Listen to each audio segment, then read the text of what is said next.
Olá pessoal, como é que vocês estão? É um prazer estar com vocês novamente para continuarmos os nossos estudos, a nossa preparação para o ministério da Sagrada Comunhão, para aqueles que almejam ser ministros e ministras extraordinários da Sagrada Comunhão.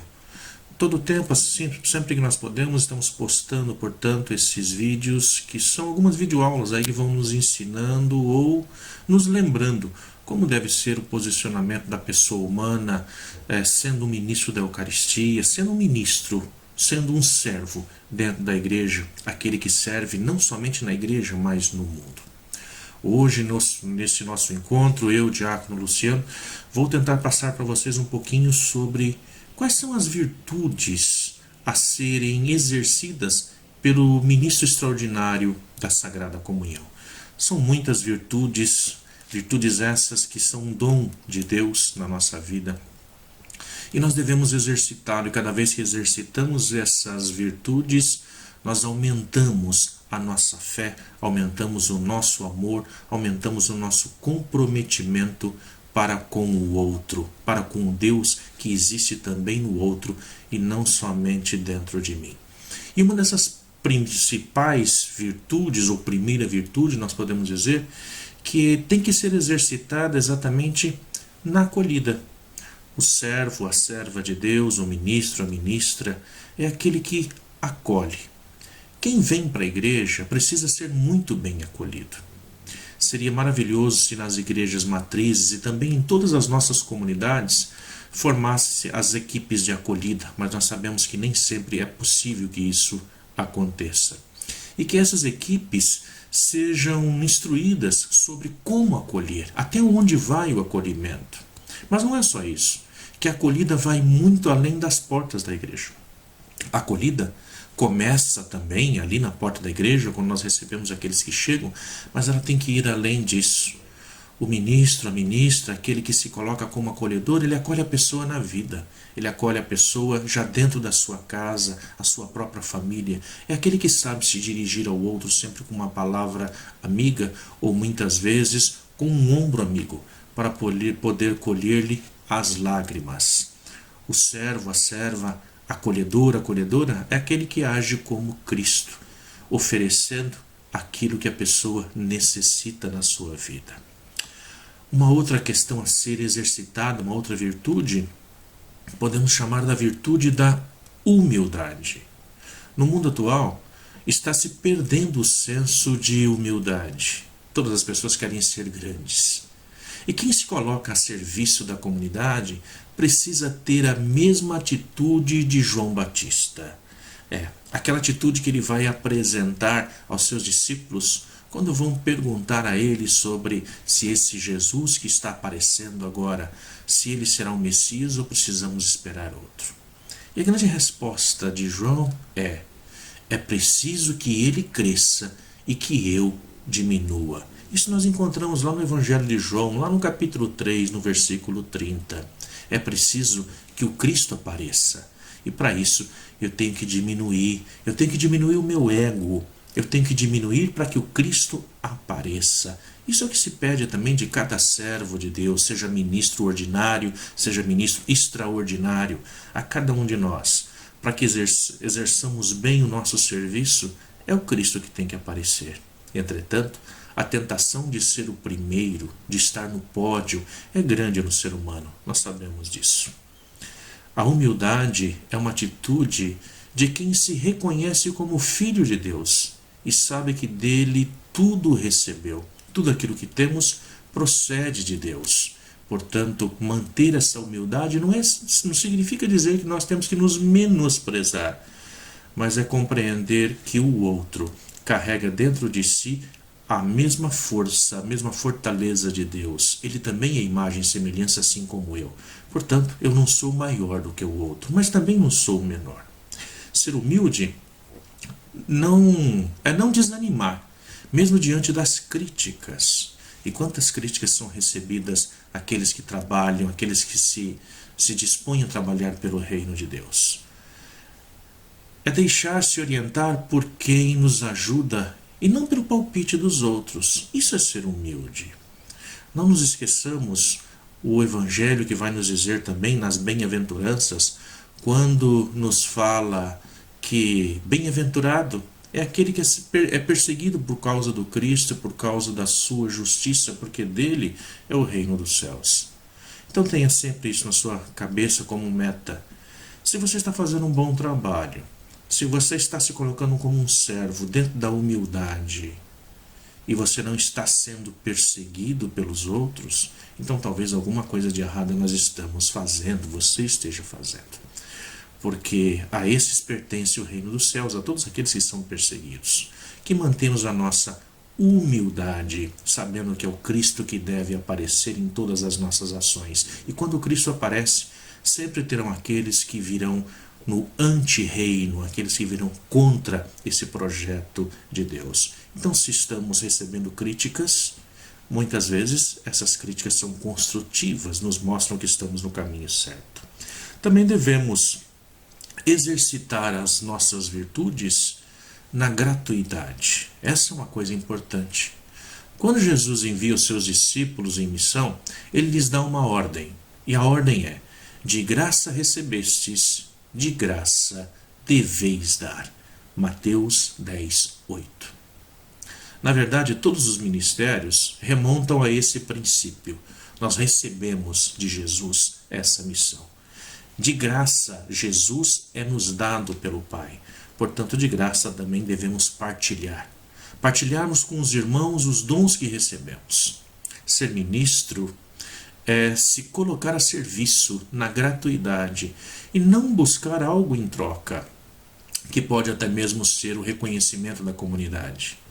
Muitas vezes nós encontramos pessoas, ou nós mesmos reclamamos: poxa vida, eu me dedico tanto na igreja, eu faço tanta coisa, ou por aquela pessoa, e ela não reconhece tudo aquilo que eu fiz. Olha, se o Cristo estivesse procurando o reconhecimento para que pudesse salvar a humanidade, e dentro do ato de que a humanidade o crucifica, será que nós seríamos dignos de reino dos céus?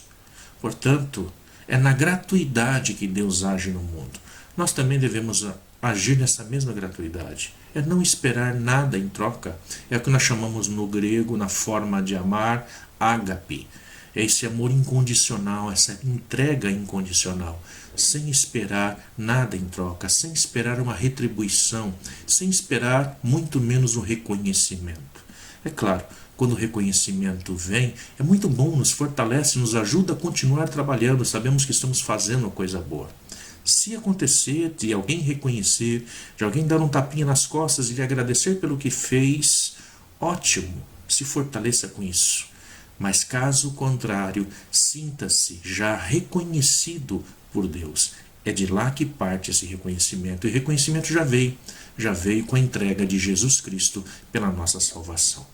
Portanto, o ministro, a ministra, é aquele que tem que exercitar essas virtudes. E exercitá-la no equilíbrio. Portanto, aqui temos mais uma virtude, no equilíbrio. Que o ministério não seja motivo para prejudicar ou deixar de lado compromissos assumidos. Nós temos que manter o equilíbrio. A responsabilidade com a família, por exemplo. Que o ministério não o transforme numa tendência ao clericalismo ou mesmo ao fanatismo. Quantas pessoas que assumem o ministério dentro da igreja e de repente desaparecem de casa, deixam a família, estão a todo o tempo dentro da igreja. Eu costumo sempre pensar comigo que se uma pessoa está utilizando todo o seu tempo para ficar dentro da igreja, é porque tem alguma coisa errada de acontecendo dentro de casa, dentro da família. É algo para que nós mantenhamos a nossa atenção. Talvez essa pessoa precise de ajuda. Para que eu possa ajudar os outros, para que eu possa agir dentro do serviço como ministro, eu tenho que estar bem comigo mesmo. Então eu tenho que ter esse equilíbrio entre a família e o meu ministério. Lembrando que o primeiro serviço, o primeiro ministério de um pai de família, de uma mãe de família, é para com a sua família. Portanto, é dentro de casa. E depois sim, executar isso na igreja e na vida. Uma outra questão que nós podemos dizer assim que é exigido, uma outra virtude que passa a ser exigida do ministro, da ministra, é a bondade. Ele tem que exercitar o seu ministério na bondade. E nisso nós podemos citar aqui o Papa João XXIII. O Papa João XXIII é aquele que abriu o Concílio Vaticano II, que deu toda essa possibilidade de o leigo, de a leiga, estar agindo dentro da igreja, estar servindo dentro da igreja. O Papa João XXIII ele recebeu o título de o Papa Bom. Ele era como um paizão, um coração aberto, que só se interessava pelo bem das pessoas. Nós temos exemplos, assim como dele, exemplos maravilhosos dentro da nossa igreja. Exemplos maravilhosos de ministros e ministras, que também assim o fazem, se colocam como boas pessoas. Portanto, temos que agir realmente com bondade, sempre tendo na nossa cabeça em fazer ao outro aquilo que nós gostaríamos e que os outros fizessem também por nós. Mas não podemos esquecer também que nós temos que exercitar a virtude da mansidão. Às vezes, o ministro, ele prefere ser firme, ou tem que ser firme, dizer a verdade mesmo que doa. E a verdade tem que ser dita sim. Mas na maioria das vezes, a mansidão produz muito mais frutos. Existe um velho ditado na tradição popular e que vai dizer assim que nós atraímos mais moscas com uma única gota de mel do que com um barril inteiro de vinagre. Ou seja, nós temos que chamar a atenção quando algo está errado do outro, mas devemos fazer a verdade na caridade, como já costuma dizer o nosso bispo Dom Pedro aqui da nossa diocese de Santo André. A verdade na caridade. Não é a verdade a qualquer custo, mas como se diz, como se transmite a verdade. E aí, nesse sentido, nós podemos utilizar a verdade amor ou a verdade desamor. As duas coisas é a mesma verdade, só que leva a fins diferentes. Como eu vou me aproximar do outro para dizer a verdade? Então, devo sempre procurar a verdade, amor, aquilo que eu vou encontrar a pessoa e vou dizer a ela na caridade, escolhendo as palavras que têm que ser ditas e como se diz isso. Portanto, que possamos também escolher sempre sermos mansos de coração para com os outros, especialmente nas nossas atitudes para com eles. Sermos também pessoas simpáticas, exercitarmos a virtude da simpatia. O que é uma pessoa simpática? Uma pessoa simpática é aquela que recebeu de Deus talentos humanos que o tornam agradáveis ao convívio. Não é algo divino, é algo humano, mas que recebemos de Deus. A simpatia é um dom. O contrário da simpatia, como todos sabem, é antipatia. E quantas pessoas antipáticas nós encontramos na nossa vida.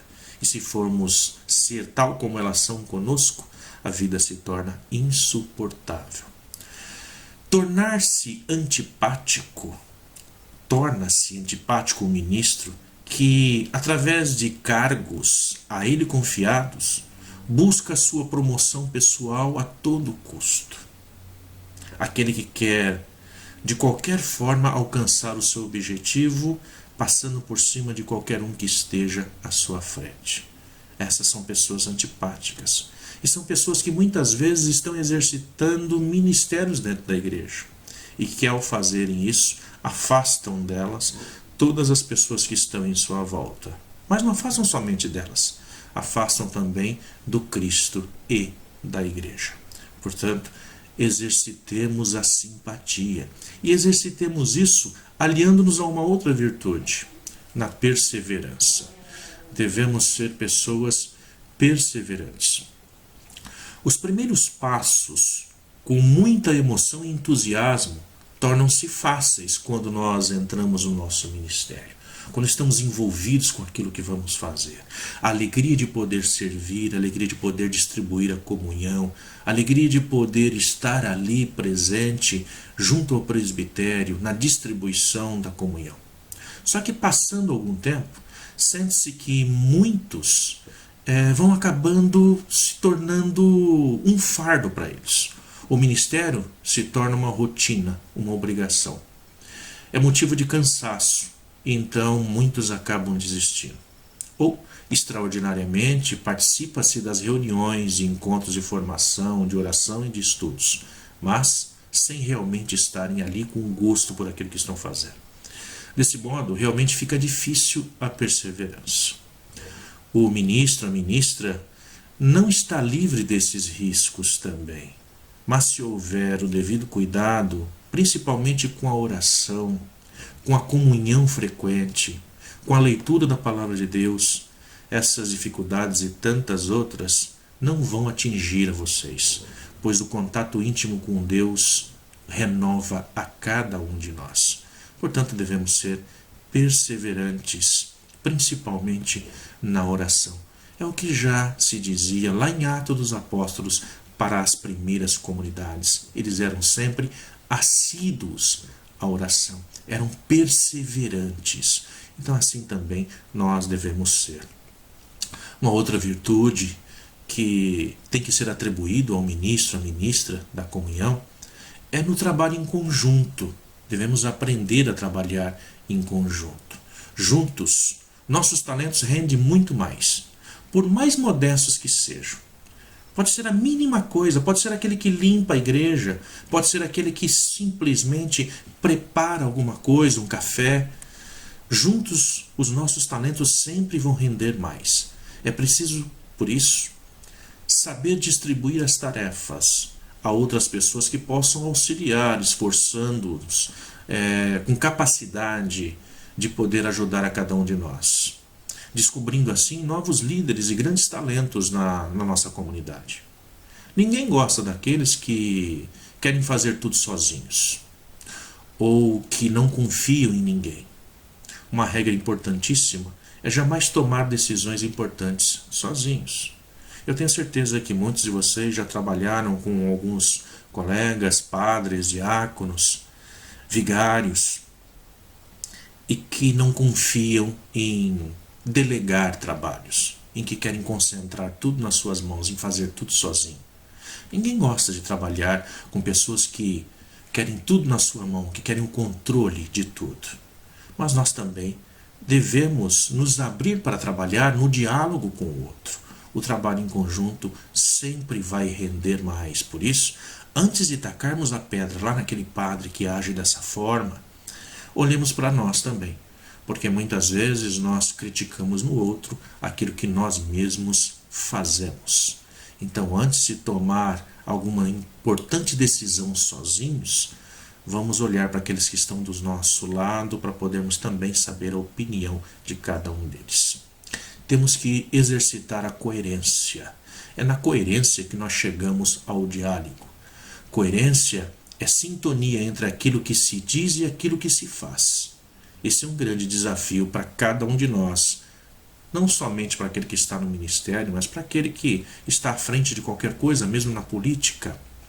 O culto agradável a Deus nunca é um ato meramente privado, sem consequência nas nossas relações sociais. Requer o testemunho público da própria fé. Nesse sentido, nós devemos seguir sempre o exemplo de Jesus. É aquele que faz o que diz e diz aquilo que faz. Em alguns aspectos, certamente, não vamos conseguir viver tudo aquilo que dizemos, mas mesmo assim, Deus age por meio de nós. As pessoas se sentem tocadas por nossa coerência de atitudes e muitas vidas acabam sendo transformadas por isso, através dos nossos exemplos. É a bondade de Deus que age por meio de nós. Por isso, aquilo que nós fazemos no momento do culto, aquilo que nós dizemos no momento do culto, tem que ser aquilo que nós fazemos na nossa vida, para que as pessoas possam enxergar em nós um pouquinho de Deus. Também temos que exercitar aí a virtude da renúncia. Quantas vezes nós temos que renunciar na nossa vida aquilo que nós gostamos, aquilo que nós queremos. A renúncia para o ministro está no tempo em que ele dedica à sua comunidade, em que, consequentemente, tira ele da sua família, dos amigos, do trabalho, das festas e também de si mesmo. O ministro ele terá que aprender a renunciar aos próprios gostos, muitas vezes a ideias, a projetos, para acatar aquilo que é melhor para a comunidade, aquilo que é melhor para a igreja. O ministro não é aquele que agora sai dizendo por aí o que ele pensa, mas ele tem que dizer aquilo que pensa a igreja, porque ele representa a igreja. Por exemplo, o ministro não pode sair por aí dizendo que apoia o aborto. Porque o que diz a nossa igreja? A nossa igreja é a favor da vida. Então você nunca poderia ver um ministro por aí dizendo: eu apoio o aborto. O que diz a igreja? O que diria Jesus nesse caso? Portanto, temos que seguir aquilo que diz a nossa igreja. É preferível o ministro, seja ele ordenado, seja ele simplesmente extraordinário, é preferível errarmos junto com a igreja do que acertarmos sozinho sem ela, porque estamos juntos dentro dessa barca. Então, o ministro terá que aprender a renunciar muitas vezes às suas ideias, aos seus projetos, para acatar aquilo que é melhor para a sua comunidade. Mas lembrando sempre aquilo que nos diz o próprio Evangelho: buscai primeiro o reino de Deus e a sua justiça, e tudo mais vos será acrescentado. Quando nós procuramos fazer a vontade de Deus, fazer com que o seu reino aconteça, o ministro não fica a ver navios, o ministro não fica sem amigos, não fica sem as festas. Ele sempre tem um tempinho, mesmo que a família reclame depois: poxa, você é sempre o último a chegar. Mas ele consegue estar em todo lugar aonde ele gostaria de estar. Então, primeiro servindo a esse Deus, mas não esquecendo nunca de olhar para a sua família também. Muitas vezes temos que renunciar a algumas coisas, mas o primeiro ministério é serviço ainda dentro da família. Lá você serve. Uma outra questão é, na eterna aprendizagem, somos chamados a exercitar a virtude daquele que se considera sempre um aprendiz. Estamos sempre aprendendo. Então, concluindo esta abordagem sobre as virtudes do ministro extraordinário da Sagrada Comunhão, não poderíamos deixar de tocar na questão do eterno aprendiz. Não existe conhecimento maior ou menor. Há conhecimentos diferentes. Um exemplo disso: alguém pode não estar apto para fazer uma palestra, mas pode ser um ótimo carpinteiro que coloca seu talento a serviço da comunidade. Diante disso, faz-se necessário valorizar a todos e ter abertura de coração para aprender até mesmo das pequenas criancinhas. Muitas vezes elas nos ensinam e aprendemos o tempo inteiro. Me lembro aqui de uma piada que sempre foi contada por meu pai, dizendo assim que lá numa cidade distante no interior, um homem estava prestes a morrer e estavam velando ele, esperando o último suspiro. E enquanto ele estava lá deitado sobre a cama, as pessoas vindo para visitar e para rezar por ele, notaram que não tinha vela. E como vai velar alguém sem a vela? Então vão pedir que alguém traga uma vela, mas longe da cidade não tinha como se conseguir isso. Alguém teve uma ideia, foi até o paiol, pegou uma espiga de milho seca, trouxe, colocou fogo na cabeça da espiga de milho e essa ficou ali com uma pequena chama entre que apagada e acesa. E colocaram uma espiga em cada mão da pessoa que estava ali morrendo. Então esse, olhando aquilo que tinham feito, olhou para uma mão de um lado, olhou para uma mão do outro e levantou a voz e disse: morrendo e aprendendo. E aí deu o último suspiro. É uma piada, mas que ilustra muito bem realmente isso. Nós aprendemos o tempo inteiro, estamos sempre na nossa vida aprendendo. Enquanto há vida, há tempo para aprender. O ministro ou ministra, portanto, é aquele que deve dedicar-se sempre a aprender cada vez mais. Então, para que nós possamos terminar essa série de hoje, eu gostaria de passar para vocês alguns dos conselhos que a igreja dá àquele que é um ministro, uma ministra, aquele que almeja ser um ministro, uma ministra dentro da nossa igreja. O primeiro dos conselhos seria: não só desenvolva um ministério vinculado à Eucaristia, mas seja apóstolo de Jesus Eucarístico. Seja aquele que realmente Doa a sua vida, assim como Cristo doou pelo outro. Seja um apóstolo de Cristo. Seja discreto ao comungar e discreto também ao distribuir a Eucaristia. É Jesus que deve aparecer, não é você. Então faça isso de uma forma discreta. Esteja sempre unido ao seu pároco, ao vigário, ao seu diácono, à sua comunidade. O seu serviço está intimamente ligado ao serviço que eles exercem na comunidade. Procure participar dos cursos e encontros. O simples fato de você estar assistindo a esse nosso trabalho, a esse nosso curso, já significa que você está no caminho certo, está preocupado em aprender. Visite os enfermos e idosos, com quem, ao visitá-los, você sirva ao Cristo.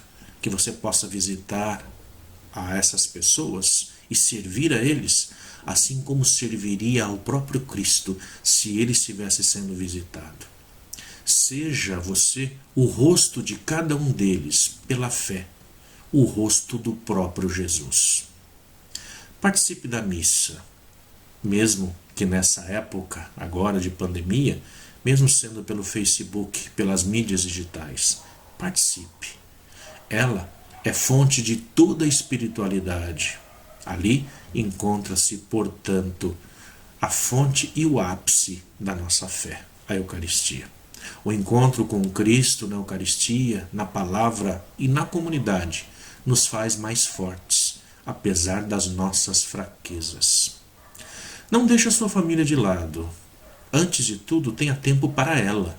Priorize a convivência familiar.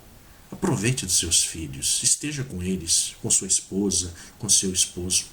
O tempo passa como um sopro. Uma vida, às vezes, parece não ser nada. Portanto, aproveite dos pequenos momentos em que você tem com eles. Pode ser que lá na frente você olhe para trás e não chore por aquilo que perdeu, mas dê graças a Deus por tudo aquilo que pôde vivenciar com eles. Ajude a comunidade a entender o valor da oração e de adoração ao Jesus na Eucaristia. Muitos ainda não entenderam isso, o grande valor de podermos adorar ao Cristo na Eucaristia. Quando for estar presente junto a uma família enlutada, se solidarize com eles, partilhando dos sofrimentos pelas quais aquela família está passando, aquela família está pensando, sem, contudo, deixar de ser um sinal de vida. Não leve para eles explicações dizendo foi Deus que quis assim. Deus quer a vida, não quer a morte, mas aquele ato de morrer leva a uma vida eterna e não acaba com a vida naquele instante. Faça a experiência de amar na gratuidade, isso é, de não querer e nem aceitar nenhuma forma de retribuição pelo seu serviço. Ame por doação, por entrega, por querer o bem do outro. Uma outra coisa que podemos dizer a vocês é: saiba guardar sigilos. Às vezes as pessoas procuram o ministro, a ministra para desabafar. Às vezes não querem procurar o padre para ali poderem confessar os seus pecados. Mas ao desabafarem com vocês, porque são ministros da igreja, se sentem melhor em colocar para fora. Guardem sigilo, levem para o túmulo aquilo que vocês escutaram. Descubra o que há de bom e de positivo nos outros. Por hoje é só. Ficamos por aqui. Espero encontrá-los num próximo encontro, onde nós continuaremos a nos preparar cada vez mais para o serviço dentro da nossa comunidade, para o serviço na vida a esse Deus que nos chama a exercer a nossa missão. Fiquem com Deus e até a próxima. Deus abençoe a cada um de vocês.